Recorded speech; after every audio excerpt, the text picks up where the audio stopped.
आहे। औरंगजेबाची कब्र ही एक क्रूरतेची निशाणी आहे। त्यांनी जो अत्याचार आमच्या छत्रपती संभाजी महाराजांवरती 40 दिवस केला, संपूर्ण स्वराज्यातील अनेक गोरगरीब जनतेवरती त्यांनी अत्याचार केला, अनेक हिंदूंची मंदिरं तोडली, सगळ्या वाईट गोष्टींचं प्रतीक म्हणजे ती कब्र आहे। ती कब्र आमच्या धर्तीमध्ये नको, आमच्या भूमीमध्ये नको, अशी आमची स्पष्ट मागणी आहे। त्या पायथ्याची अफजल खानाची जी कब्र आहे, तिचं जे काही उदात्तीकरण चालू होतं, तिचं जे काही अनधिकृत मोठं बांधकाम केलेलं होतं, पोलीस बंदोबस्त लावून याच सरकारच्या मागच्या कार्यकाळामध्ये ते पूर्ण अनधिकृत बांधकाम जे आहे ते पाडून टाकण्यात आलेलं आहे।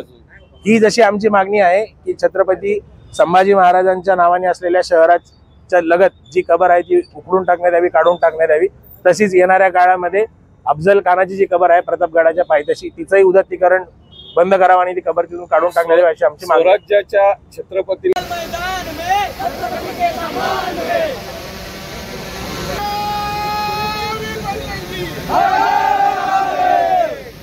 छत्रपती संभाजीनगरमध्ये जिल्हाधिकारी कार्यालय यांच्या मार्फत माननीय मुख्यमंत्र्यांना आम्ही निवेदन दिलेलं आहे की छत्रपती संभाजीनगरमध्ये रत्नापूर येथे जी औरंगजेबाची कब्र आहे ती कब्र इथून काढून टाकली पाहिजे अशी आमची स्पष्ट यामध्ये एकमेव मागणी आहे।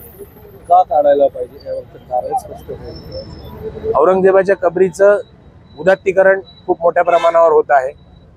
औरंगजेबाची कब्र ही उदात्तीकरण खूप मोठ्या प्रमाणावर होत आहे। औरंगजेबाची कब्र ही एक क्रूरतेची निशाणी आहे। त्यांनी जो अत्याचार आमच्या छत्रपती संभाजी महाराजांवरती 40 दिवस केला, संपूर्ण स्वराज्यातील अनेक गोरगरीब जनतेवरती त्यांनी अत्याचार केला, अनेक हिंदूंची मंदिरं तोडली, सगळ्या वाईट गोष्टींचं प्रतीक म्हणजे ती कब्र आहे। ती कब्र आमच्या धर्तीमध्ये नको, आमच्या भूमीमध्ये नको, अशी आमची स्पष्ट मागणी आहे। म्हणजे तिथून तर कोणी आपले हिंदू पण तिथे जात नाहीत, मुसलमान समाज जो आहे तोही तिथून काही उदात्तीकरण करत नाही, त्यांची मस्जिद तिथे बाजूला आहे, आपण उदात्तीकरणाचा आरोप लावताय। औरंगजेब या व्यक्तीचं उदात्तीकरण हे फक्त कब्रच्या माध्यमातून नाही तर त्या कबरीचा फायदा घेऊन सोशल मीडियाच्या माध्यमातून खूप मोठ्या प्रमाणावर सध्या होत आहे। आणि हे उदात्तीकरण हे एका शब्दात किंवा एका वाक्यात तुम्हाला समजून सांगता येणं अवघड आहे, पण औरंगजेबाची कब्र आमच्या भूमीत नको अशी आमची स्पष्ट मागणी आहे। त्याची गरज काय असं वाटतंय का? एक सिनेमा येतोय, सिनेमात काही गोष्टी दाखवल्या जातात, त्या सिनेमाला धरून ही मागणी पुढे येते, काय वाटतं? त्याच्यामध्ये एक मागणी स्पष्ट, एक गोष्ट तुम्ही बोलली त्यामध्ये सत्यता आहे की आधीच्या काळामध्ये इतिहास समजून घेण्यासाठी पुस्तकांचं मोठ्या प्रमाणावरती वाचन व्हायचं, पोवाडे मोठ्या प्रमाणावर गायले जायचे किंवा मोठमोठे कार्यक्रम व्हायचे, चांगले व्याख्यानं व्हायचे। पण गेल्या काही काळांमध्ये जी युवा पिढी आहे ती युवा पिढी चित्रपटांच्या माध्यमातून, वेब सिरीजच्या माध्यमातून इतिहास समजून घेते आहे।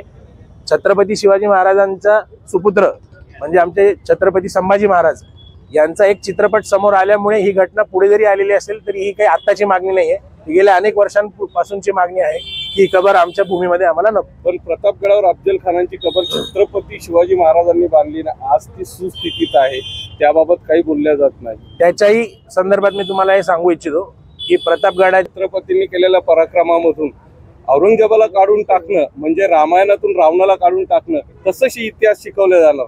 इतिहासामधून औरंगजेबाला कोणीही काढून टाकत नाहीये। आमच्या छत्रपती शिवाजी महाराजांचा जो पराक्रम आहे, छत्रपती संभाजी महाराजांचं जे बलिदान आहे ते कोणीही काढून टाकत नाहीये। कब्र काढून टाकणं याचा अर्थ त्या व्यक्तीचं इतिहासामधून नाव पुसणं असा होत नाही। इतिहासातलं नाव न पुसता सध्या जे उदात्तीकरण चालू आहे ते संपवण्याचा आमचा एकमेव प्रयत्न आहे। सध्या रमजान महिना चालू आहे, सर्व मुस्लिम रमजान मनवतायत, ईद डोक्यावर आहे आणि त्यामध्ये हा तुम्ही हे करताय, मागणी करताय, दोन समाजात तीड निर्माण होईल असं वाटत नाही का? नाही, पवित्र रमजान महिना सध्या सुरू आहे। ज्या प्रकारे हिंदू धर्मामध्ये काही सण असतात, काही उत्सव असतात, त्याप्रमाणे मुस्लिम धर्मामध्ये रमजानचा महिना पवित्र मानला जातो। या रमजानच्या पवित्र महिन्यानिमित्त सर्व मुस्लिम बांधवांना आम्ही मनपूर्वक शुभेच्छा देतो। दोन समाजामध्ये तेढ निर्माण होण्याचा प्रश्नच नाही। ही दोन समाजामध्ये तेढ कधी निर्माण होते? जेव्हा एखादा समाज दुसऱ्या समाजाच्या विरोधात आंदोलन करतो। हे आंदोलन कुठल्या समाजाच्या, कुठल्या धर्माच्या विरोधात नसून केवळ आणि केवळ फक्त औरंगजेबाची कब्र या एका विषया संदर्भात आहे। मुस्लिम धर्माच्या विरोधात कुठलेही आंदोलन नाही, याची सर्वांनी नोंद घ्यावी। सरकारला आपण काही अल्टिमेट देणार का? ही आंदोलनाची पहिली पायरी आहे। आंदोलनाच्या पहिल्या पायरीमध्ये आम्ही सरकारला निवेदन दिलेलं आहे आणि त्या निवेदनामध्ये आम्ही असं स्पष्ट केलेलं आहे की येणाऱ्या काळामध्ये आम्ही हे आंदोलन अजून तीव्र करणार आहोत। जास्तीत जास्त संख्येने आम्ही आंदोलनामध्ये सर्वांनी सहभागी व्हावं, सर्व शिवभक्तांनी सहभागी व्हावं असं आवाहन करणार आहोत। आणि येणाऱ्या काळामध्ये जसं जसं आंदोलन पुढे जाईल आम्हाला विश्वास आहे की सरकार आमची मागणी पूर्ण करेल। सरकारने मागणी पूर्ण नाही केली तर त्यांना वेळोवेळी याची आठवण करून देणे आणि आंदोलनाची पुढील दिशा ठरवणे आम्ही येणाऱ्या काळात ठरवू. धन्यवाद. आपलं नाव? अभिषेक कादी, छत्रपती संभाजीनगर.